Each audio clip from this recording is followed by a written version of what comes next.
వరంగల్ నగరంలోని కాకతీయుల ఇలవేల్పు శ్రీ భద్రకాళి అమ్మవారిని వరంగల్ ఎంపీ కడియం కావ్య గురువారం సందర్శించారు. ఇటీవల జరిగిన పార్లమెంట్ ఎన్నికల్లో అత్యధిక మెజారిటీతో గెలుపొందిన సందర్భంగా కావ్య కుటుంబ సమేతంగా తరలివచ్చి ఆలయంలో అమ్మవారికి మొక్కులు సమర్పించి పూజలు నిర్వహించారు. ఆలయ అర్చకులు కావ్యకు పూర్ణ కుంభంతో ఘనంగా స్వాగతం పలికారు.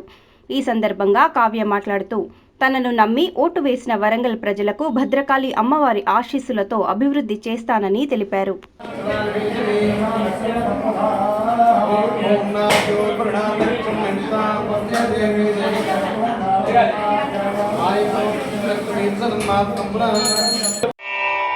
భద్రకాళీ శరణం మమ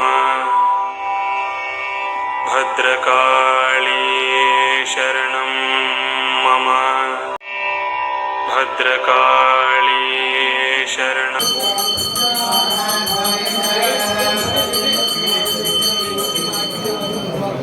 రాజద్వారే రాజముఖి రాజకార్యే దిన దిన ప్రవర్ధమాన ఏకోత్తర మహత్తర ప్రామాణికత. పరిధిలో మొన్న జరిగిన కౌంటింగ్లో కాంగ్రెస్ అభ్యర్థిగా నన్ను భారీ మెజార్టీతో గెలిపించిన వరంగల్ ప్రజలందరికీ కూడా నేను పేరు పేరున నా ధన్యవాదాలు తెలియజేసుకుంటున్నాను. అలాగే ఏ రోజైతే నాకు టికెట్ వచ్చిందో ఆ రోజు నేను భద్రకాళి అమ్మవారిని దర్శించుకొని నా విజయానికి మీరు సహకరించాలని అమ్మగారిని వేడుకోవడం జరిగింది.